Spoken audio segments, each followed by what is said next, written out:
Good morning, YouTube. It is a Sunday morning. I haven't finished my coffee yet. It's still only 9:30 a.m. And my children has asked me for the authentic Jamaican breakfast. And you know you're here with original Chef J. So you know already we have to give them the original Jamaican breakfast. And you can't say you do the original Jamaican breakfast without some fried dumpling. So today, this video, we are going to be creating the batter for the best, the greatest, the original Jamaican fried dumpling. You ready? Let's go. We got flour, we got baking powder, we got salt, we got a little cornmeal. The cornmeal is not necessary, but for any true Jamaican who grow up eating dumpling, we eat a lot of dumpling. So to stop your stomach from binding with all that flour, we add cornmeal. That helps you to digest the flour a lot easier. And then finally, some butter. You can use margarine, butter, whichever one you choose. And today, we're going to put all these wonderful ingredients together in one, and we are going to create the authentic Jamaican original Chef J fried dumpling.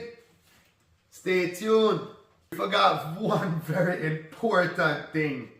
We need water. You can't make any flour, any dough without water. So let's get all of these ingredients in the mixture. We have a bag of flour here. And it all depends on how many fried dumpling you want to make. So we're going to say the flour to cornmeal mixture is going to be 1 to 4. So whatever you put in flour, you put 1/4 of that in cornmeal. So here we go. We empty the bag of flour. Okay, hold on. What are we doing? Are we working in this beautiful shirt? Straight out of Craft Times Design. Please check out the website.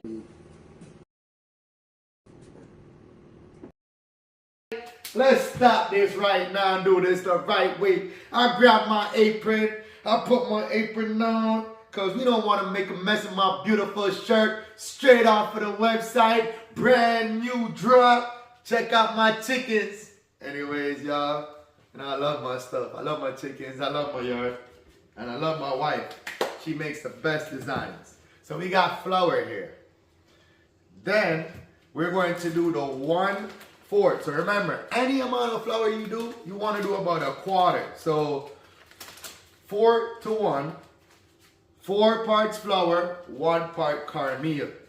Okay? And we're going to put about 1/4 of what the flour is in there to cornmeal.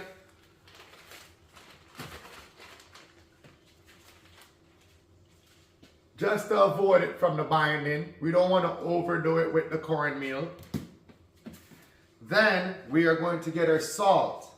And we are going to put about 1 teaspoon of salt in there. What I do is the shake method. Shake back and forth. That's the perfect amount. Okay? This is our baking powder. So we're going to take the baking powder now. And we're going to say about 1 teaspoon to 1.5 teaspoons of baking powder. Can we say that, everyone? Alright. So we sprinkle that all around there. And we're going to put about 1 teaspoon to 1.5 teaspoons of baking powder. Okay? And then before we add the butter, we are going to mix all of the powders and the salt with the baking powder together. And get them nice and mixed up. See everyone, we're going to mix them out so that way, don't worry about the little mess. We got to have a little mess for you guys to see how to do it right. Alright guys, so we're mixing in the cornmeal, the salt, the baking powder before we add water or butter to this mixture.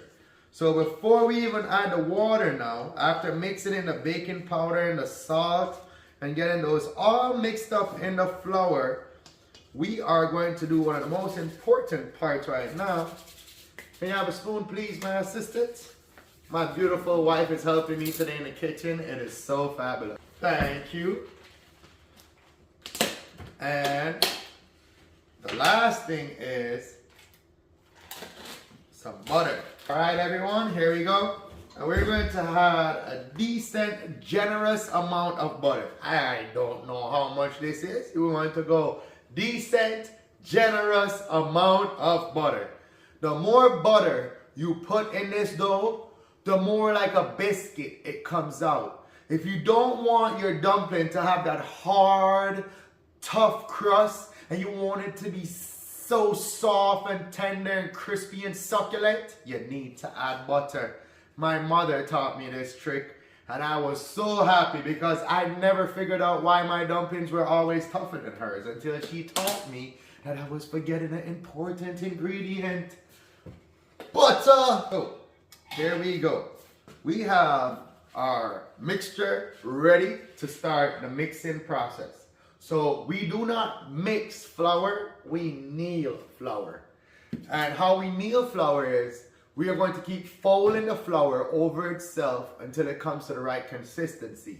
Before we start the kneading process, we're going to take this butter and we're going to squish it with our fingers just like this in the flour. And it's going to go and it's going to mix in with this wonderful flour because we want it to almost get like it's room temperature. So the flour, by us doing this, is squishing out in the flour, and the little clumps of butter is getting to mush out into little pieces of like when you're making biscuits, you know, your flour looks like that. So we're going to do that first. We want to make sure that all that butter is nicely smushed out in there as much as we can to spread it in the flour. Alright? And once we got that butter all mushed out in there just like that, because we don't want none of our dumplings to be softer than the other. We want it to be one even consistency throughout the whole dumpling. We want our dumplings to come out perfect. Okay, everyone? I maybe could have added a little bit more butter, but I'm going to work with what I got. I think this is just right. So, after we spread that margarine generously throughout the flour, we are going to now make a little hole in the middle like we're mixing cement. Alright? If any of you ever see somebody mixing cement before, this is how we do it. Make a little hole in the middle. A little hole in the middle. Make a nice little hole in the middle. And we're going to take this water right here and we're going to pour this water in the middle of that hole. Generous amount for that first pour. We poured about a cup. It was at 3 cups that we had. We poured a cup and a quarter for the first pour. And this is going to kind of get everything coming together. And what we're going to do now is we're going to start like a little mixing around of the batter to kind of get it clumping together. But remember, we don't want to flatten this dough. We want to be folding this dough because it has to be kneaded to the proper consistency before we can get it to do what we want it to do and get it to fry in that nice batter. So now that we mixed it all together, we're going to start the folding process. By grabbing scooping from one end under, we start folding the batter over itself. And then my mother is the professional dumpling maker. Between her and my father, I've never been able to make dumplings like them. I still strive till this day to get my batter as good as my mom. And she will be here next week for a special episode. Hopefully we can get her to make dumplings for us the way she does, or even roti. Something I haven't seen her make since I born and grew on this earth, but I've tasted it so many times. I would love for her to teach me those methods. I'm looking forward to my mother coming here and us having a showdown so she can show you who's the real, who is the best, who is the original cook in this kitchen. Well, in her kitchen, you know, it's her. In this kitchen, maybe it's me. I look forward to seeing you soon, Mom. And Dad, I hope that one day you will come visit so we can do a show too. So here we go. We're getting the dumpling. We're folding it over on itself, moving it around, making sure we get all of the nice stuff. Now, for fried dumpling, it's not like boiled dumpling. It's a little bit more sticky. This is the perfect consistency for fried dumpling. Sticky than the boiled dumpling batter. This is how you want fried dumpling. It's supposed to be almost sticking to your hand for fried dumpling, okay? If you do it and there's dry pieces in it, that would be better for boiled dumpling. But for fried dumpling, it needs to have that nice sticky batter. That is just perfect for fried dumpling. And what we are going to do with this dough before we even fry it, after we knead it, is we're going to let it sit and rest for a little. We're going to give it about 5 to 6 minutes covered up with a wet napkin. I'm going to show you the process for that right now too. So this is the dough after we kneaded it.